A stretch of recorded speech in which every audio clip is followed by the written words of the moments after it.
is the Light of Truth radio broadcast with Michael Boldea.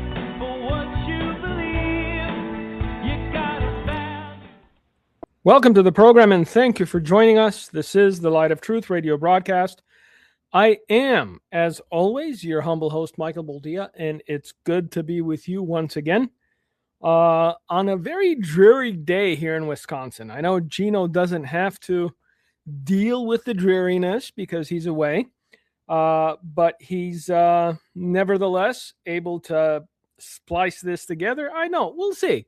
I'm optimistic, but then again, you know the level of our professionalism, but something will come of this. You will hear these words, and so I welcome you. Thank you for joining us today. For the sake of posterity, it is February the 26th, the year of our Lord, 2026. There you go. It's 2/26/2026. And we're here with you. A lot has happened this week. So much so, actually, that the fact that some individual was shot trying to get into Mar-a-Lago with a shotgun and a gas can isn't even in the top 10 of this week's stories. Those of you that are aware, the State of the Union took place. We're not going to get into it because it was what it was. The optics were there for everyone to see. But it just goes to show you how many individuals that are supposed to represent the citizens of these United States have nothing but apathy and resentment towards the citizens of these United States, even though it's the tax dollars of us, the peons, us, the working class, that are paying for their lifestyle, that are paying their salaries, that are paying their, enviable health care, if you will. But that doesn't matter. Yeah, they still hate you. They still despise you. And that was on full display, I guess, during the State of the Union. I think it was artfully done, masterfully so. I know that those of you that still think this man is the Antichrist are likely going to, oh, no, it was all a ruse. But look, there's pictures coming out of, Congress people, of staff, of the upper echelons of the administration gathering together in prayer beforehand. I know. Well, are you sure they were praying to God? Okay. I understand that hatred blinds people, but there's only so much hatred you can allow in your heart before it pollutes everything. I'm keeping track of all the posters, believe it or not. And I'm sure that at some point they're going to try to, slink back into the weeds like Homer Simpson of old. But I remember the things you said. I see the things you post. And until such a time as you are able to provide a viable alternative, and if you believe that Kamala Harris was a viable alternative, then I feel sad for you. Then, maybe rest your fingers a smidge. Maybe go outside, even if you're in Wisconsin. It's gloomy, it's cold, and it's that kind of cold that has humidity in it. So it's biting. It gets into your bones. My grandma used to say that. He's like, oh, this kind of cold gets into your bones. That's the kind of cold that still is in Wisconsin, and we're very close to March. This has been a very long and drawn-out cold season, and I'm looking forward to a little sunshine, I can't lie. Now, for those of you that were unaware of this occurring, Gavin Newsom, of all people, trying to relate to a predominantly African-American audience, said, hey, I'm just like you. I can't read either. Now, if this is a man that's trying to be president of these United States in a couple of years, and I think he's angling for it because of all the front runners, he's likely going to be the one that the Republicans are going to have to contend with. telling people you can't read isn't much of a selling point. If I'm looking down the list to see which individual would better represent my interests as an American citizen, uh, being told that one of the individuals has admitted that they can't read isn't likely going to sway me towards their side. I'm just saying. But there's a term that I don't know who coined it. I'll look it up and let you know next week. But it's called the soft bigotry of low expectations. And I think this defines what Gavin Newsom said, what the other side of the aisle is trying to do with no voter ID. They're not coming out and saying it, but their actions prove that they consider a certain segment of the population in these United States beneath them. They consider them unable to read. So yes, in his attempt to relate, at least Hillary Rodham Clinton had hot sauce in her purse. She didn't insinuate that none of her audience couldn't read. So between the two, Hillary's the smarter politician. I'm sure Gavin Newsom has nice teeth and his hair is well gelled. But as far as having political instincts, no, I'm sorry. If you're sitting in front of an audience of predominantly African American people, and the best you can come up with in order to ingratiate yourself to them is to say, I'm just like you. I can't read good either. Sorry, not sorry. You're a buffoon. Let's just face it. I know. Now, there's this thing going around, and I want to hit on this today because I've had questions. I've had people write in and goes, well, are we American citizens or are we citizens of heaven? And the answer is we're both. We're citizens of heaven first, but if you happen to have been born in this country, if you happen to be a citizen of these United States, naturalized as I myself am, then you are also an American citizen. And we look in the Word of God and we see that Paul did not shy away from calling himself a Roman citizen when the situation arose. I understand some people that are holier than thou, none of these things matter to me. I am unconcerned. Well, fine. If you don't have kids, if you don't plan on living past the next few years, you have every right to be disinterested. The problem is if you're an American citizen and you're seeing what's happening and you're realizing that much of the elected elite class of politician despises you with a hatred akin to, the fires of Hades themselves, then you have to look at what you can do as a citizen, not to, beat down those that aren't or whatever else, but to protect your family, to protect what you have worked hard for, and to put in your 2 cents and say, as an American citizen, I disagree with this particular policy. I know every time we get into this, there's people that are a flutter. They clutch their pearls. They start sending nasty messages. Oh, you should focus on this. Well, we can focus. We can walk and chew gum at the same time. That's the beauty of being reasonable and logical adults.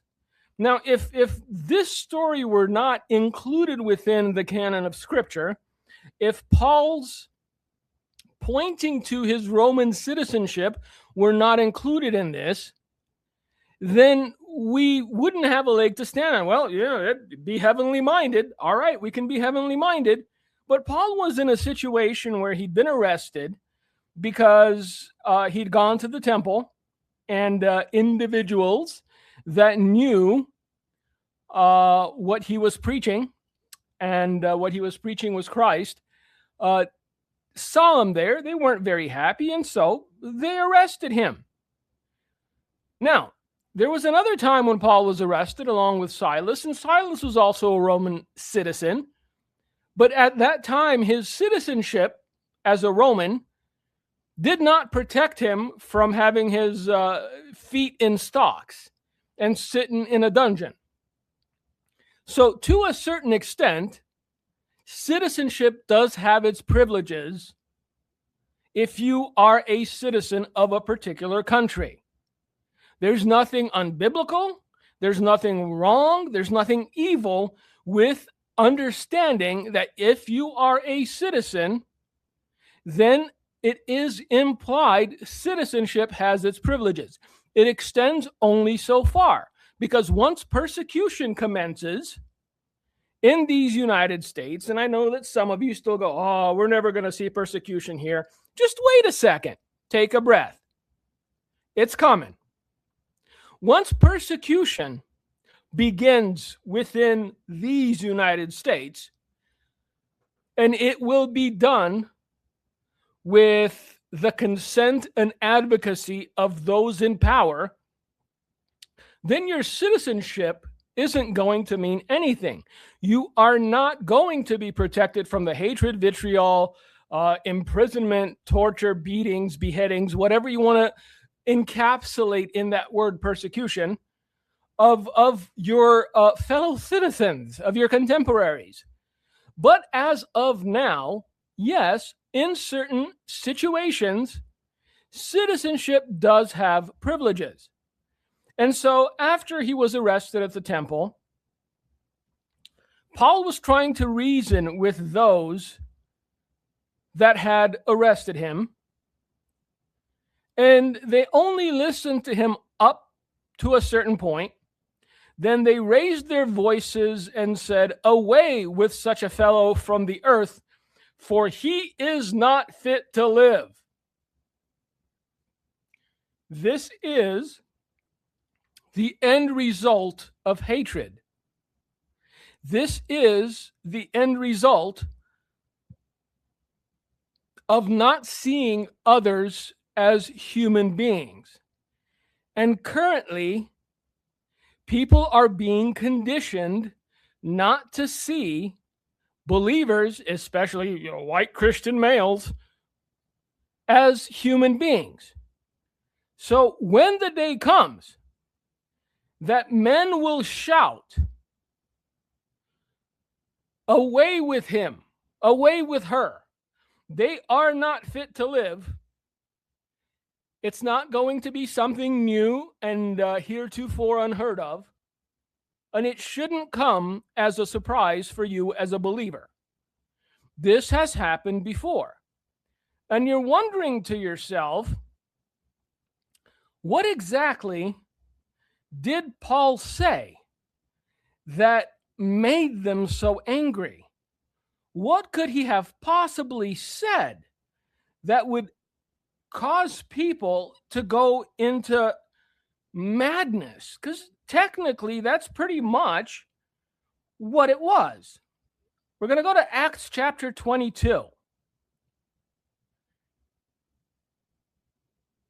Because this is where the entire story is told.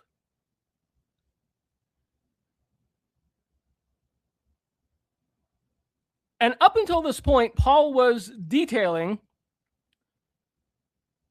what he had gone through. He was detailing his journey of faith up until this point. And in verse 17 of chapter 22, Paul retells of how he returned to Jerusalem and he was praying in the temple, and it was as though he was in a trance, and he saw him, meaning Jesus, saying, "Make haste and get out of Jerusalem quickly, for they will not receive your testimony concerning me." So I said, "Lord, they know that in every synagogue I imprisoned and beat those who believed on you. And when the blood of your martyr Stephen was shed, I also was standing by consenting to his death and guarding the clothes of those who were killing him. Then he said to me, "Depart, for I will send you far from here to the Gentiles." So once Paul reminded those present that they too took part in murdering an innocent man named Stephen, once he touched upon the supernatural, wherein he confessed that he heard the voice of Jesus telling him to go, even though they'd listened to him until this word, they then raised their voices and said, "Away with such a fellow from the earth, for he is not fit to live." Then, as they cried out and tore off their clothes and threw dust into the air, the commander ordered him to be brought into the barracks and said that he should be examined under scourging, so that he might know why they shouted so against him. So the commander was a Roman. Israel was under Roman rule at the time, and they were allowed to have their temple, and they were allowed to have their Pharisees. And so the power under the overarching power of the Roman Empire was the Sanhedrin. It was the Pharisees and Sadducees, the people, the religious leaders of the time. And the moment that Paul leveled an accusation of murder against them, of an innocent man, even though he took responsibility and accountability for his presence there, he goes, "Dude, I was there. I was there. I saw what you people did. I saw you stone a man to death. I was even holding some of your coats. So it's not as though I was innocent in all this. I'm not accusing you. I'm just a witness." And that's when they snapped. Now, the Roman commander was not privy to the entire history between Paul and the Pharisees and Paul and the Sanhedrins, nor about what he had been when he was Saul. He was unaware of the fact that Paul, by all accounts, once Saul, was a hunter of Christians. He went into areas and arrested Christians, and that was his job. And so he wanted to get to the bottom of this, the commander. And so he said, "Yeah, let's soften him up a bit." That's the modern day vernacular of under scourging, he'll tell the truth. And as they bound him with thongs, Paul said to the centurion who stood by, "Is it lawful for you to scourge a man who is a Roman and uncondemned?" Paul brought up his citizenship. "Oh no, I thought he was a citizen of the world. I thought there should be no borders. There should be no defining citizenships of the world, because we're all one people and we can coexist." We will coexist for as long as they are in the minority. We will coexist for as long as those who hate God do not have power. The moment they have absolute power, then you will know the entire coexist ideology was a farce. Because this is the way it's always been done throughout history. Whether recent history or ancient history, individuals who were in the minority bid their time until they were in the majority, and then the full extent of their vitriol was poured upon those who were once in the majority. I'm not going to get into any more detail about this. If you're wise enough to understand what I'm saying, then you are. If not, you're going to write me nasty messages. It is what it is. But this is the reality. We can't shy away from the reality of what has been or conclude that it will never repeat. Human nature is human nature. It is predictable. This is how it was always done. This is how it's going to be. And the fact that at least half of elected officials who are in power, who are supposed to be focused, laser focused on the interests of the American citizen couldn't be bothered to agree and say, well, yeah, the American citizen should come first, should be a warning signal. It should be an alarm bell. Unfortunately, too many Christians are like, whatever, we're not going to be here. You are. We're still here. Even though, 73,000 failed rapture prophecies and still going, we're still here. So if you believe that you're not going to do a thing or say a thing or exercise your right of citizenship as an American because, we're not going to be here anyway, so I don't care. Perhaps rethink that. Not whether you should do something, that's solely on you. Not whether you should vote, not whether you should say, this isn't right. But whether you're going to be here long enough to see the fruit of what is being sown currently in this nation. When the centurion heard that, he went and told the commander, saying, take care what you do, for this man is a Roman. Then the commander came and said to him, tell me, are you a Roman? He, meaning Paul, said, yes. The commander answered, with a large sum, I obtained this citizenship. You see how it's almost like a carbon copy of what is currently taking place. So back in the day, there were two ways to obtain Roman citizenship. Roman citizenship at the time was the most coveted citizenship in the entire world. If you were a Roman and could prove it, if you were a citizen of Rome, that you could travel freely, you could go from place to place without being harassed. So there were benefits to being a Roman citizen, to the point that the commander, who apparently was not a Roman citizen at birth, said, I obtained my citizenship with a lot of money. I paid for this privilege. And Paul said, but I was born a citizen. And as a sidebar, let me say this to those who are native born in America. There are individuals, even to this day, but especially back in the days of communism, who risked their lives swimming rivers of gunboats, sneaking onto trains on top, underneath, just to get out of communism with the hope of making it to America and becoming an American. This commander, whoever he was, because the Word of God doesn't tell us who he was, understood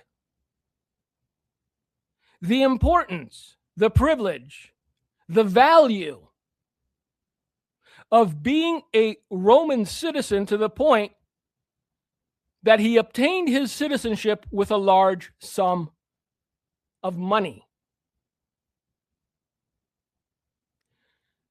There are native-born Americans who don't appreciate America, with all its flaws, with the incoming judgment, with everything. We take it in the aggregate, we take it as a whole, this is what it is. But especially the younger generation does not appreciate the value of being born in this country, of being born a citizen, as Paul was born a citizen of Rome. And there are countless souls throughout the world who, understanding the value of what it is to have citizenship, are paying exorbitant amounts of money just for that privilege. The fact that there is a contingent, very militant, very vocal, who day in and day out insists that this is the worst country in the world, that being an American is the worst thing in the world, should tell you what their plan and purpose is. Because the easiest way to conquer a people, the easiest way to conquer a nation, is to make them loathe and hate, demean and look down on their own nation, their own country, their own citizenship. And some of these people, they go just full on. It's so bad here, I'm moving. And so they move to Mexico, to Canada, to the Philippines, to France, to Germany, wherever they decide that the grass is greener. And even people with means, individuals who were once beloved of Hollywood, took to the same track. Oh, we're leaving. I'm moving. This place is no good. Come back 6 months later, a year later, with their tail between their legs and go, oh, maybe, maybe we were wrong because the grass isn't greener. There's no grass at all. This should tell you something. Again, I reiterate this because it's an important point.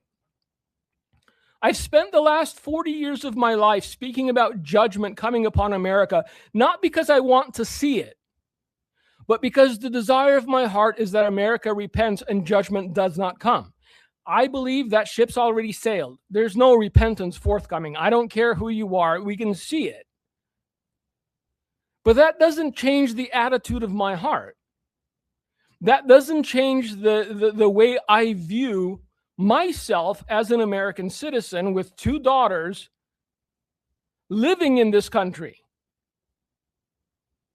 I never once looked at the world as a whole and go, well, that's a better place. We should work towards moving there. Because even though some believe, oh, tyranny, tyrannical, oh, it's the worst horrible thing ever. You've never lived under tyranny to understand what it is. All right? If 2 unhinged women could yell at the President of the United States while he's giving his, State of the Union address, and nobody came up to muzzle them, nobody came up to get him out of there, then sorry, you're not living in a tyranny. If you want to understand what true tyranny is, what a true tyrant is, there is a video on YouTube. It's old, of Saddam Hussein giving his State of the Union, or the equivalent of, to the politicians and power brokers of Iraq. And at some point, he says, if you hear your name read out loud, stand up and walk to the exit. He started reading off names. Those individuals were so cowed that they got up and went outside. And what was waiting for them outside was a firing squad. Everyone that Saddam Hussein deemed against him, he read aloud from a sheet and had him summarily executed. That is tyranny. The fact that Ilhan Omar can yell at the president while he's giving his State of the Union without any repercussions or consequences does not a tyranny make. I'm sorry, I know. Oh, you don't understand. I understand a lot better than you if you were born here and never had to experience that sort of thing. But let's get back to this because it's important. Allow me to sip from my mediocre beverage. I was not sure my brother was coming into the office, and so I went and I purchased a cup of coffee with my hard-earned coin. It was freshly brewed because the lady said, I just brewed a whole pot. It was at the gas station. No, okay, cool. So it's hopefully it tastes less like wet socks and more like actual coffee, but I'll let you know in a second.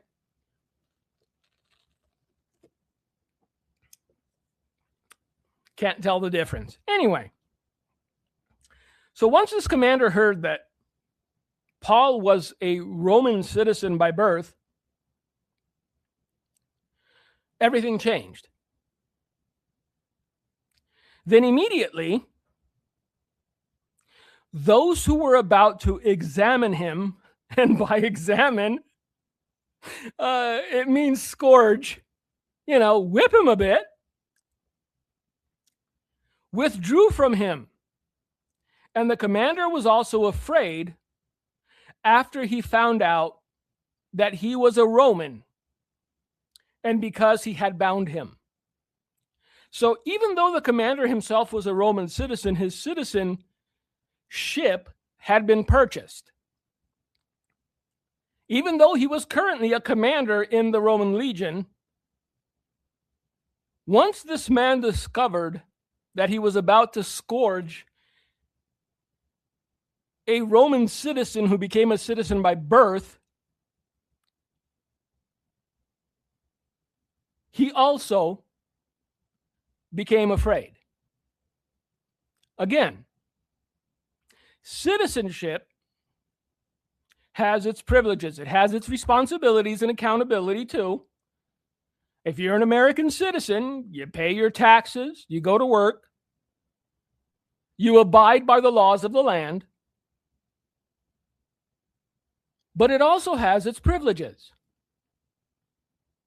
And one of those privileges is no taxation without representation. Well, it would seem as though half of the House, half of Congress, is unconcerned about representing you as a citizen because their focus is on those who are non-citizens due to the fact that they believe the non-citizens are more pliable. And if you give them enough goodies, they'll vote the way you want them to vote. The next day, because he wanted to know for certain why he was accused by the Jews, he released him from his bonds and commanded the chief priests and all their council to appear, and brought Paul down and set him before them. So the commander said, look, we're an occupying force. I am a commander of a Roman legion, but this man is also a Roman citizen by birth. So you need to have some solid evidence as to why you sent him to me. Then Paul, looking earnestly at the council, said, Men and brethren, I have lived in all good conscience before God until this day. And the high priest Ananias commanded those who stood by him to strike him on the mouth. Then Paul said to him, God will strike you, you whitewashed wall. For you sit to judge me according to the law, and do you command me to be struck contrary to the law? And those who stood by said, do you revile God's high priest? See, you switch the narrative. That's what you do. When you're in the wrong, you switch the narrative. The problem is there's no narrative that can be switched to adequately explain why elected officials loathe their constituents, to the point that they turn a blind eye to everything from murder to rape to individuals who shouldn't have a trucking license, barreling into individuals that are doing nothing more than picking their kids up from school. So my counsel, my advice would be careful what you defend, especially if you don't have a full picture of it. Because there's narratives being established on either side. The problem is one of the narratives has a lot more evidence than the other. Because I'm hearing, they've already got concentration camps. Stop. There's no concentration camp where American citizens are going to be sent because they disagree with this administration. Now, give it a few years, and if the right people get in power, it may be the reality that we will be living. Because I want to point this out. It's very interesting. It's juxtaposition, if you will. I know it's, I can't say I can't read like y'all, because I assume you are intelligent enough as an audience member to understand what the word juxtaposition is. So I'm not even going to tell you the definition. The definition. This is how highly I think of you. I believe you already know what the word juxtaposition means. Now, if I were Gavin Newsom, I'd be sitting here going, well, we're in the same boat. I can't read either. I mean, I have to label my socks L and R to know what foot to put them on. Anyway, so while the State of the Union was taking place, and I can't say I watched it from start to finish. I've seen some clips. I've got kids, man. By that time, they're in bed. I'm reading them stories. Things are happening. But I did see some clips. And while some of the individuals that were being honored, especially that one helicopter pilot that was part of the Venezuela operation. He got shot multiple times in the leg and still managed to bring it home. Dude, that guy looks like just a marble slab. And he's standing there on a walker because he's still suffering from his wounds. He received, I believe, the Congressional Medal of Honor. I mean, the highest honor in the land. And even then, the other side couldn't be bothered. The man is a legitimate, viable hero. I know those of you that don't like masculinity or testosterone, well, the former head of the HHS probably could have done it the same way. That one goofball, I don't even remember her name anymore because they've become irrelevant. But look, a nation without warriors stops being a nation. A nation without defenders is prey. A nation without borders is whatever those in power deem it to be. So make of that what you will. Paul was not reticent to say, I am a Roman by birth. I have rights. Now, while the State of the Union was taking place, and some of the stories were heartbreaking. The parents, or at least the mother of the Ukrainian girl that got stabbed on the bus, and a few others, it tore you to pieces. It breaks your heart because these are real human tragedies that could have been avoided. While that was going on, the Democrats honored trans, furries, criminals, and other marginalized members of society, while during the State of the Union, the big orange man awarded war heroes and sports champions. Again, I'm not a hockey fan, so I'm sure this meant more to people than it meant to me, but it was wholesome to see. So while this was going on, the People's State of the Union, as it was labeled, and they praised unicyclers, naked biker riders, the guy in a chicken suit, frogs, furries, transgenders, and all the individuals that have demonstrable issues that are spiritual in nature that medicine just won't cure. I saw a meme the other day, and I looked at the numbers, and it's true. So it's one of those memes that makes you think. It said more people were killed by transgenders this year than by ICE officials. Look it up.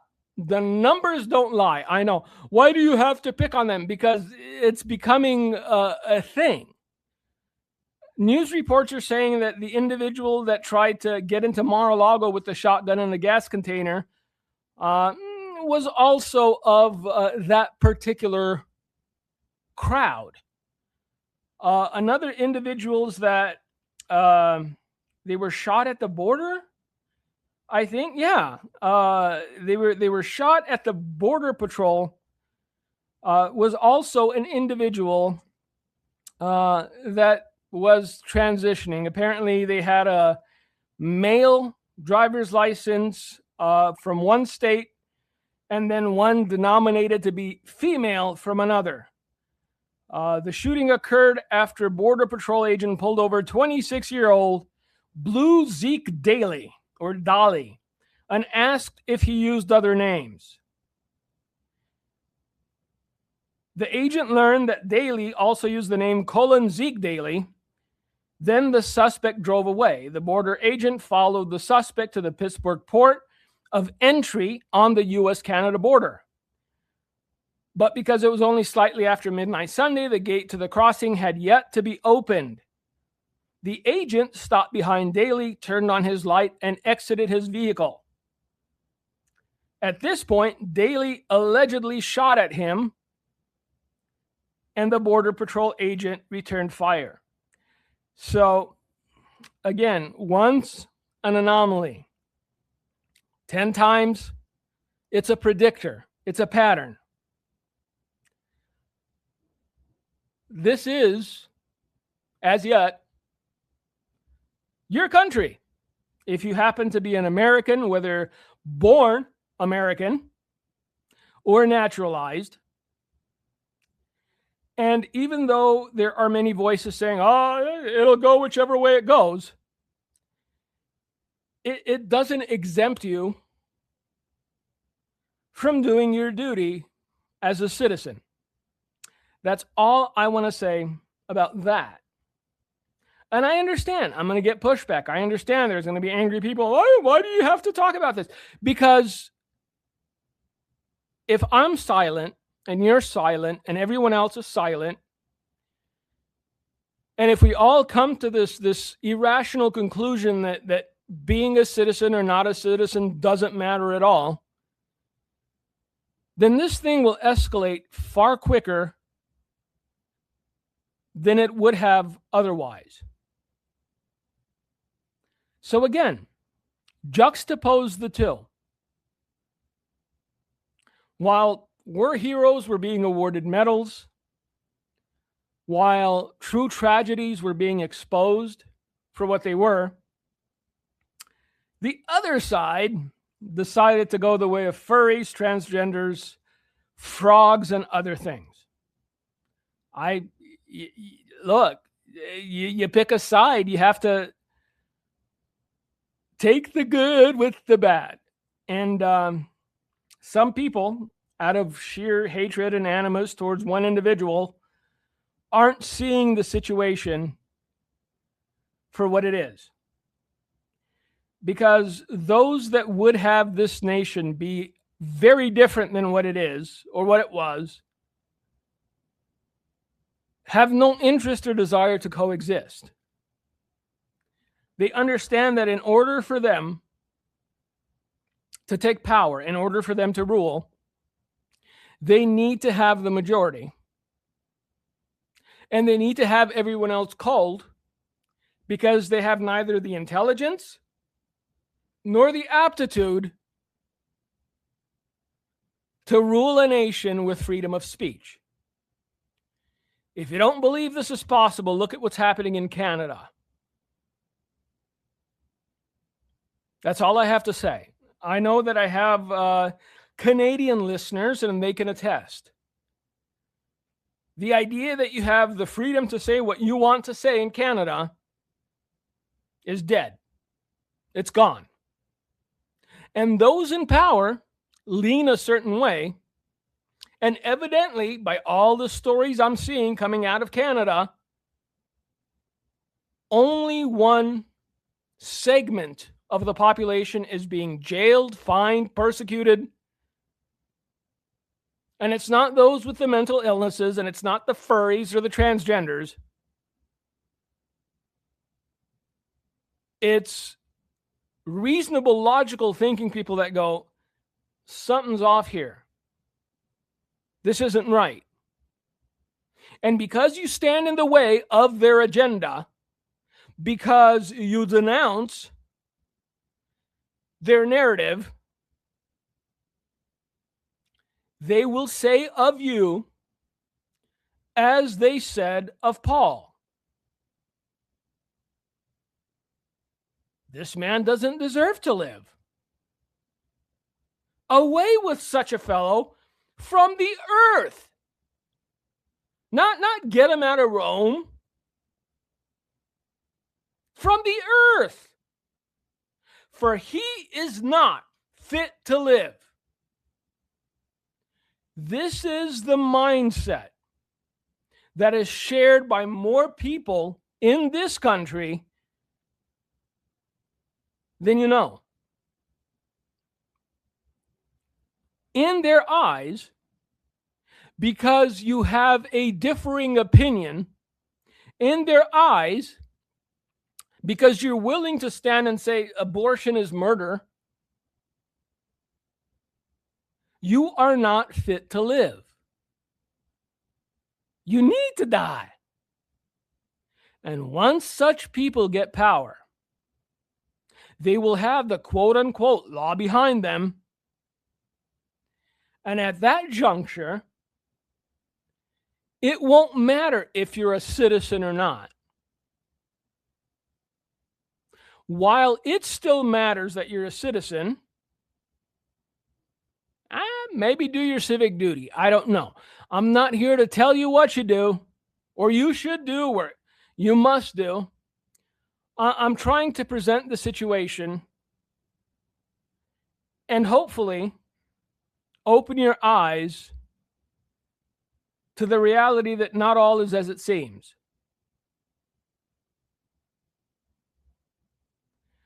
So let's get back to Paul.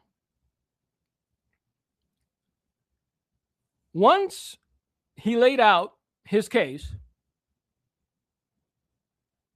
as a Roman citizen, because they had no way of coming back at him based on the law, their next best thing was, do you revile God's high priest? Then Paul said, I did not know, brethren, that he was the high priest, for it is written, you shall not speak evil of a ruler of your people.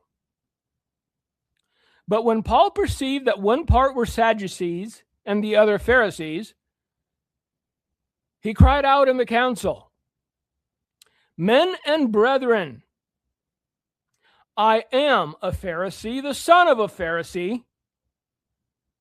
Concerning the hope and resurrection of the dead, I am being judged. And that's another thing that we would be wise to ferret out. Why is someone being judged? Paul had identified the reason why they wanted his life, why they wanted his blood, why they wanted him to be silenced. Because he spoke concerning his hope in the resurrection of the dead. Look, a lot of people calling everyone and anyone Hitler and Stalin and whatever other hideous name they can come up with know full well that the people they're accusing of being Hitler really aren't Hitler. So if you claim to be a wise individual,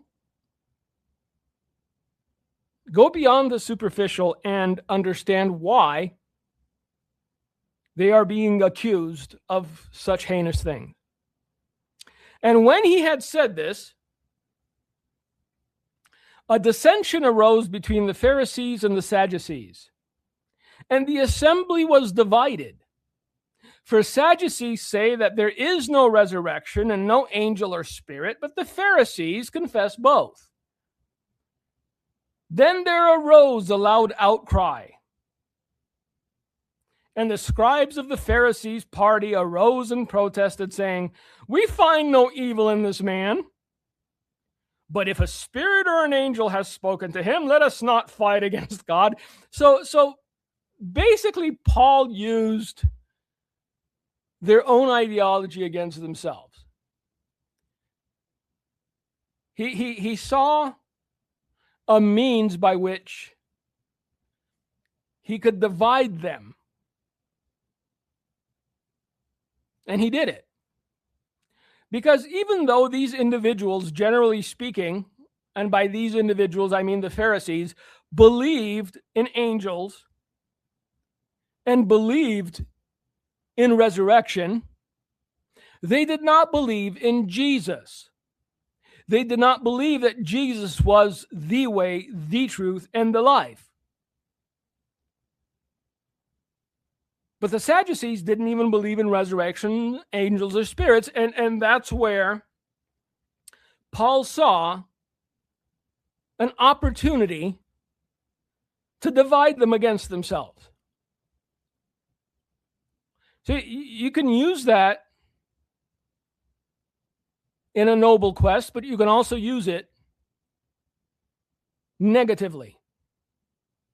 It's being done on both sides. I can point out 1,000 things that where Christians are compelled to divide against themselves, churches are dividing against themselves, denominations are dividing against themselves, all the while the devil's in the corner laughing. Now when there arose a great dissension, the commander, fearing lest Paul might be pulled to pieces by them, commanded the soldiers to go down and take him by force from among them and bring him into the barracks. But the following night the Lord stood by him and said, "Be of good cheer, Paul, for as you have testified for me in Jerusalem, so you must also bear witness at Rome." Had Paul not asserted his right as a Roman citizen, the commander would have had no interest or desire. He would not have been compelled to go and pull him from among the individuals that were threatening to kill him. He just turn around, go have lunch, send somebody to clean up the mess afterwards. But because Paul had declared his citizenship, the commander felt it was his responsibility to pull him from the crowd, lest they tear him to pieces. Then Paul, looking earnestly at the council, said, we've read that already.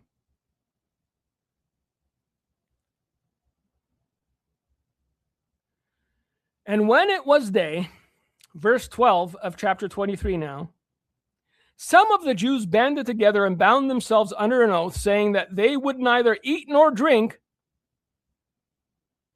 till they had killed Paul. Well, I thought the thing was over.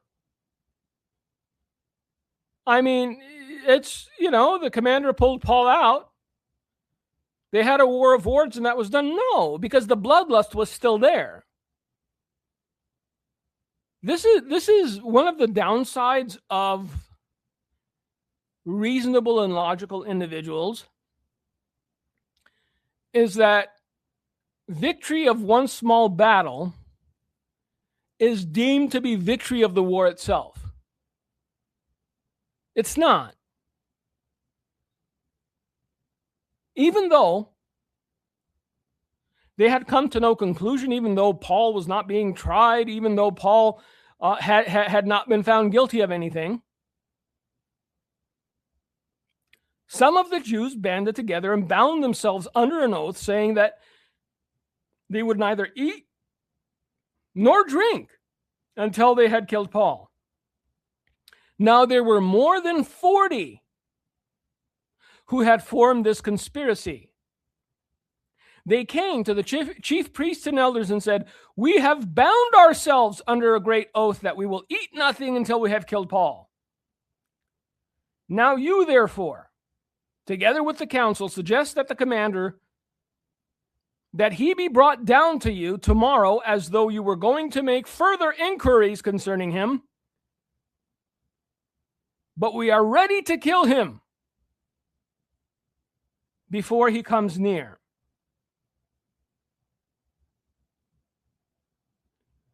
So when Paul's sister's son heard of their ambush, he went and entered the barracks and told Paul. Then Paul called one of the centurions to him and said, "Take this young man to the commander, for he has something to tell him." So he took him and brought him to the commander and said, "Paul the prisoner called me to him and asked me to bring this young man to you. He has something to say to you." Again, had Paul not revealed his Roman citizenship, the commander wouldn't have cared. Yet the commander took him by the hand, went aside, and asked privately, "What is it that you have to tell me?" And he said, "The Jews have agreed to ask that you bring Paul down to the council tomorrow as though they were going to inquire more fully about him. But do not yield to them, for more than 40 of them lie in wait for him, men who have bound themselves by an oath that they will neither eat nor drink till they have killed him. And now they are ready, waiting for the promise from you." So the commander let the young man depart and commanded him, "Tell no one that you have revealed these things to me." And he called for 2 centurions, saying, "Prepare 200 soldiers, 70 horsemen, and 200 spearmen to go to Caesarea at the 3rd hour of the night, and provide mounts to set Paul on and bring him safely to Felix the governor." So in this, what Jesus said to Paul would be fulfilled, that he would end up in Rome. But had Paul not revealed his citizenship, none of this would have come about. So as I end today's program, because we're quickly running out of time, there are 2 things that I would hope you understand. The first is that there are true enemies of the cross who are just biding their time and waiting for an opportunity. The second is that there is no shame or harm or sin in confirming that you are a citizen, whether of America or Canada or Romania, and understand that citizenship, yes, has responsibilities, but it also has its benefits. So I'm sure that citizens of Zimbabwe would love to be citizens of America. They're not. Therefore, they cannot avail of themselves of the same privileges. More could be said, but I'm out of time and I hear Gino rustling about. So with that, thank you all for listening. God bless you. And Lord willing, we'll see each other again next week. Gino, if you're there, it's on you, buddy. All right, Mike. What I pulled from today's show, very important to realize, is things haven't changed since Paul's day. And as Mike said, judgment is inevitable. But while we have this window, let's work while we have, day. Work while it's day, for the night comes when no man can work. Do the work of God. Be proactive in your community. Stand for the faith. Don't back down. Always walk as a soldier of the cross. Thank you for listening to the Light of Truth radio broadcast. Thank you for listening to today's broadcast, The Light of Truth with Michael Boldea. If you would like to order a copy of today's broadcast, please visit our website at handofhelp.com. If you have questions about our ministry, you can email us at handofhelpoffice@aol.com. or simply call us at 920-206-9910. God bless you.